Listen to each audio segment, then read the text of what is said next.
Children's Hospital, UAMS, in pediatric endocrinology. I have no financial disclosures, no financial commercial interest to disclose. So the objective of this talk is to identify kids who have early puberty as well as late puberty, and discuss common causes of early and late puberty, and then discuss which kids need referral to endocrinology. Okay. So starting with what is puberty? So puberty is a stage of growth leading to sexual maturity and reproductive capacity. In girls, the first sign of puberty is breast development, and in boys, it's testicular enlargement. Now, puberty is governed by multiple factors. We don't really know what really causes onset of puberty, and there are genetic factors, nutrition factors, environmental factors. And as Dr. Oden said, diets have been changing a lot, and there's lots more fast food, and obesity can sometimes drive bone age and lead to early puberty, especially in girls. Just to digress, when I was growing up, when I was like 9 or 10, my mom took me to the physician because I was underweight, and then by 17 or 18, I was overweight. I went back and looked what changed. I grew up in India, and I saw that when I was 9 or 10, the first McDonald's opened in India. And I think that's the cause of me being a little bit overweight now. So that can also affect obesity. So as you see, the genetic factors affecting obesity, not obesity, puberty, are quite not so complicated, I guess. There are multiple factors, so it's very, very hard to understand what exactly, triggers puberty. There are multiple genes involved. The final common step is to have pulsatile GnRH secretion, because GnRH, or gonadotropin releasing hormone, if secreted in a pulsatile manner, that will lead to onset of puberty. It's important, the word pulsatile is important, because if you have a constant amount of GnRH, then your puberty will not be triggered. So going back to first changes of puberty in girls, so Tanner staging. So breast, at stage 1, they are prepubertal. As you get to Tanner stage 2, there is budding, there is larger areola, elevated contour. At stage 3, there is further enlargement of breast and areola. And at stage 4, there will be a secondary mount of areola and papilla. And stage 5, there will be mature breast. So this is kind of a picture which shows you, stage 1, there is prepubertal. Stage 2, there are breast buds formation. Stage 3, further enlargement of breast, and now you start having, in stage 4, you start having projection of the areola and papilla to form a secondary mount, and then at stage 5 is basically adult breast. So stage 2 is basically onset of puberty. And similarly, this is similarly pubic hair in girls. So prepubertal, you will have no pubic hair. Then at Tanner 2 stage, you will have some amount of pubic hair, mainly on the labia. And then stage 3, it gets darker and coarse and spreads more over the mons pubis. Stage 4, you will have more like a triangle, adult-shaped kind of pubic hair. And at stage 5, you will have spread to the inner thighs also. So that really is, stage 5 pubic hair. And as you see, other changes that may happen in Tanner stage 2, you might start having an increased growth rate. At Tanner stage 3 in girls, you tend to have peak growth rate, and then at Tanner 4, you might even have onset of periods. Similarly, in boys, this is the Tanner staging for boys. For pubic hair, stage 1, there is no pubic hair. Stage 2, there will be some sparse pubic hair at the base of the penis. At stage 3, it becomes more coarse. At stage 4, it becomes more dense, starts looking more like an adult kind of pubic hair, and in stage 5, again, it spreads to the inner thigh. And then the testicular volume, usually less than 3 cc's, is considered prepubertal testicular volume. So if your testes start measuring like 4, 5, 6 cc's, that means you have started puberty. So again, in different stages of puberty, you will start seeing that the testicular volumes keep increasing. So this is an orchidometer. This can be used to measure testicular volume. I think this is probably an endocrine vital sign. When someone tells me heart rate, blood pressure, I'm not interested in that. I want this.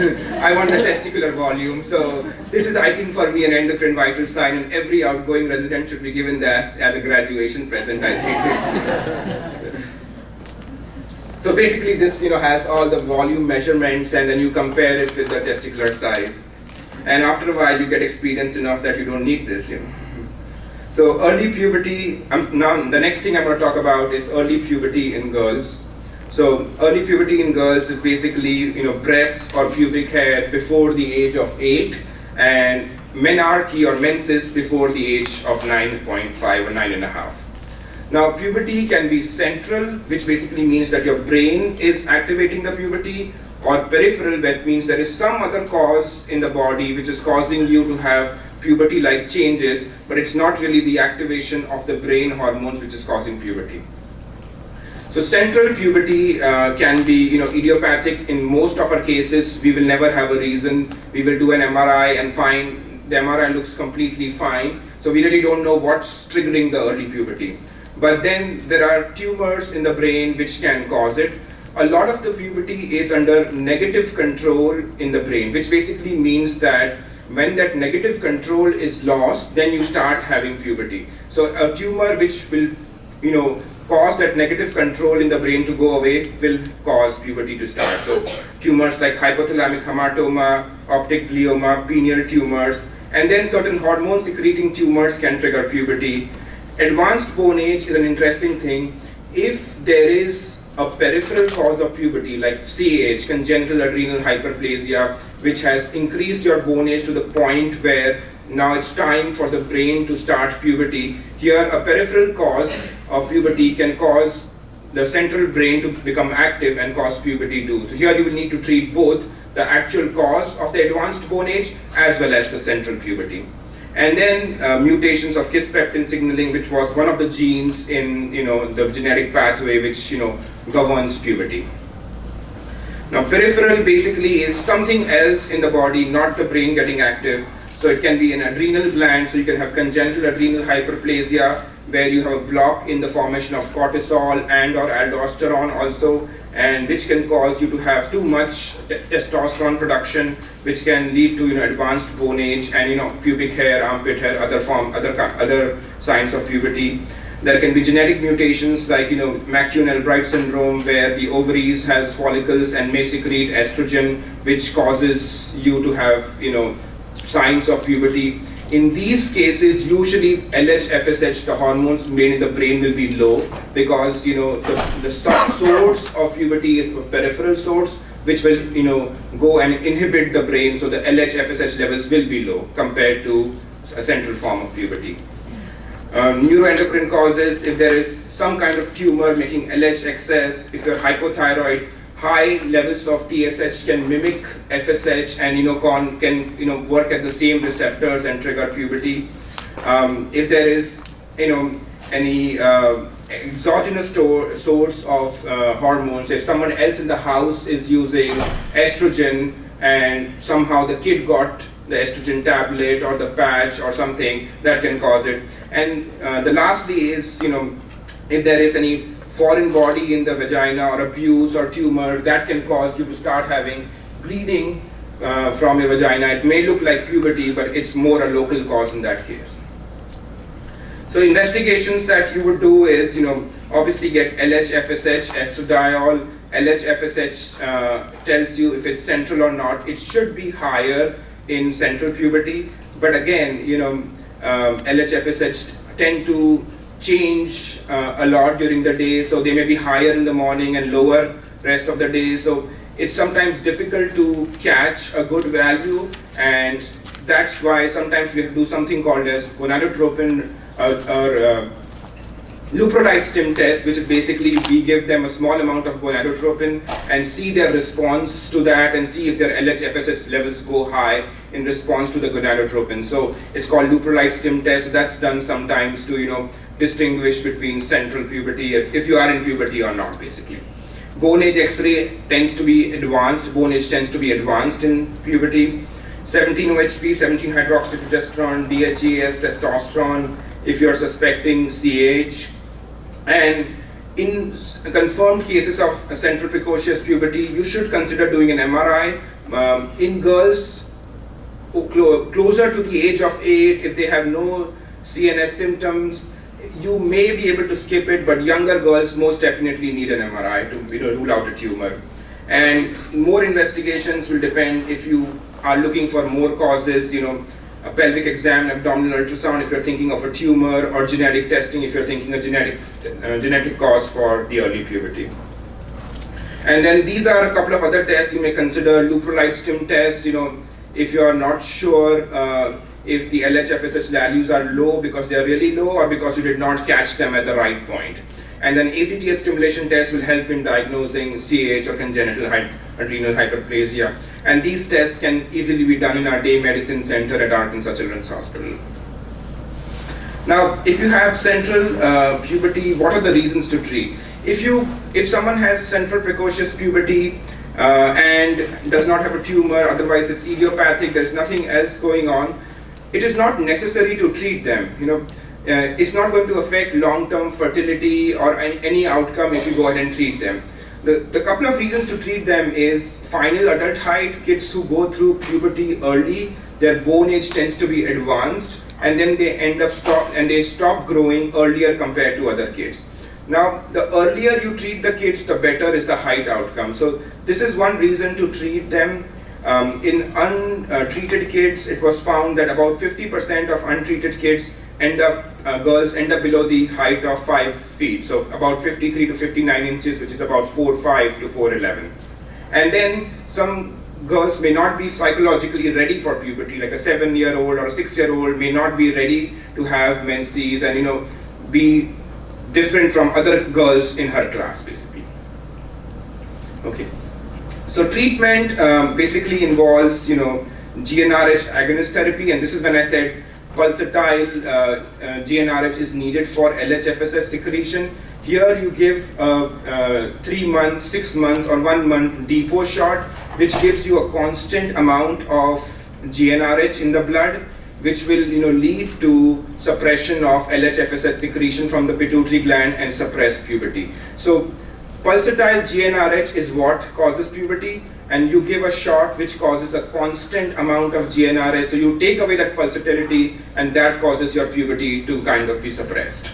You can also do an implant, which has to be changed once a year, a GnRH implant, which is Suprelin or Histrelin. And then treatment of other conditions is based on the cause. So in CAH, they might need hydrocortisone treatment. McCune Albright, they may need anti-estrogen aromatase inhibitor treatment. And then there are books for parents and children to read in case how to deal with early puberty. So next is delayed puberty in girls. So what is delayed puberty? If you don't have breast development by age 13, or absence of periods by age 15, or you have no menses within 3 years of having breast development.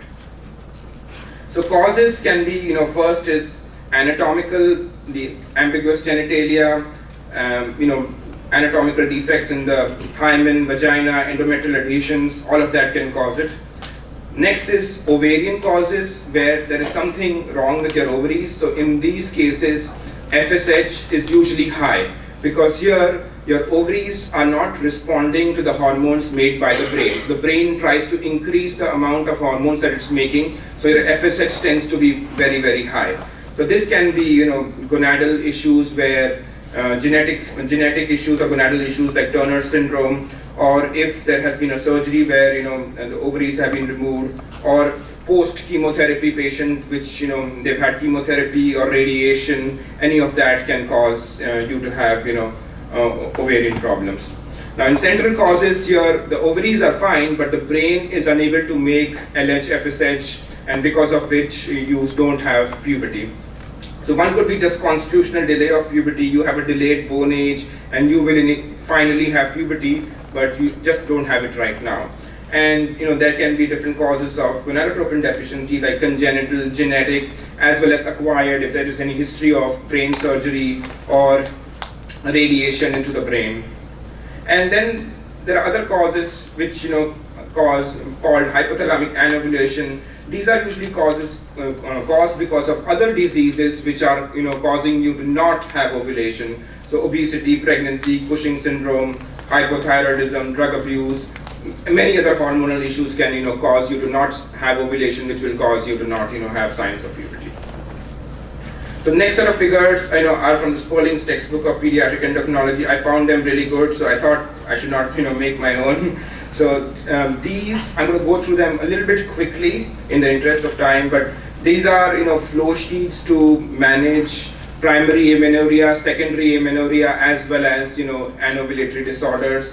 So here, if you look at the primary amenorrhea chart, obviously history physical examination is most important in every girl, and then you want to see if there is breasts are absent or present. So because if the breasts are absent, then the girl really hasn't seen any estrogen, and it takes you down through a different pathway. Now, if the girl is underweight, you always think about eating disorders causing you to not have enough estrogen, and that's causing you to have amenorrhea. If the girl is not underweight, the weight is normal, then you look at LH-FSH. Now, if the FSH is high, then you're thinking about ovarian causes. So ovarian causes, any cause of ovarian failure like Turner syndrome, history of radiation, history of tumor. And if the LH-FSH are low, it could either be a central cause like gonadotropin deficiency due to genetic issues, radiation, tumor, or it could just be constitutional delay where it'll take a few years, but the girl will eventually have puberty. If the breasts are mature, then the girl definitely has seen some estrogen, so LH-FSH was active at some point, the ovaries did make estrogen at some point, so why is it not doing it anymore? So first thing is obviously check a beta-HCG, so a common cause of amenorrhea would just be pregnancy, so that's always rule out pregnancy. And then if the external genitalia is abnormal, as you see in the chart, then it could just be the ovaries are making estrogen, the uterus is there, but there might be a block in the outflow tract.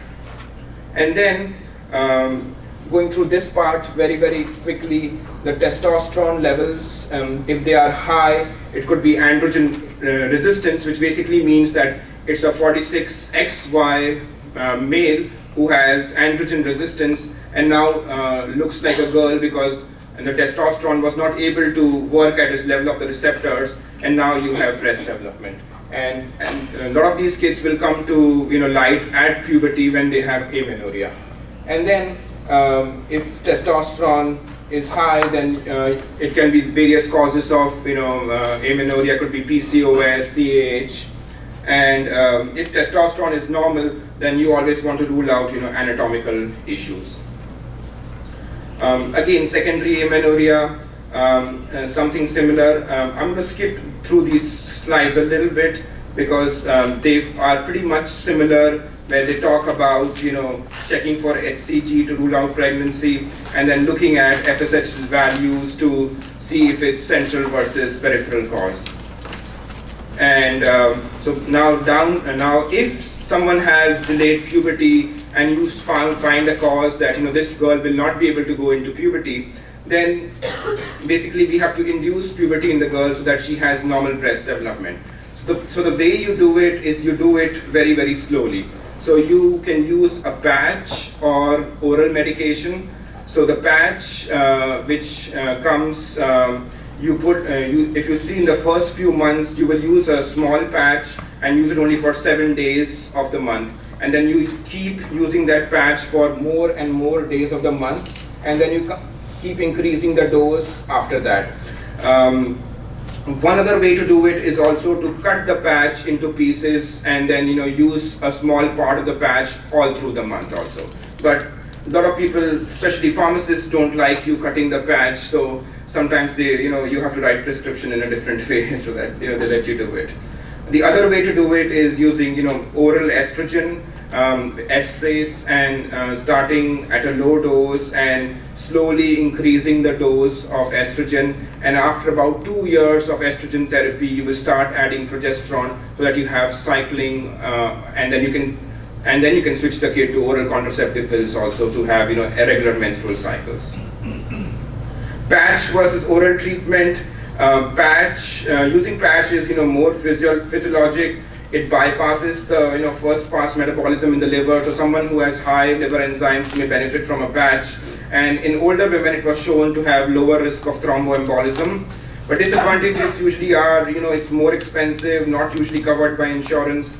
And the protocols are actually more complex. Like if you're just using a patch, then first 2 weeks you'll use an estrogen patch, the next 2 weeks you'll use an estrogen plus progesterone patch, or if you want to use just an estrogen patch, then the last few days you might have to add medroxyprogesterone acetate by mouth. So that makes it a little bit complicated versus just using oral contraceptive pills after induction of puberty, where all you do is take the next pill, take the next pill, take the next pill. So let's skip through that. So next I'm going to talk about early puberty in boys. So onset of secondary sexual characters in a boy prior to the age of 9 years. So again, here it can be central, just like girls, or peripheral, and the causes are more or less the same. So a central cause would be idiopathic in most of the cases, and then in some cases we'll find a tumor. There could be infections, history of trauma, history of radiation chemotherapy, or some anatomical malformation in the CNS which is causing you to have early puberty.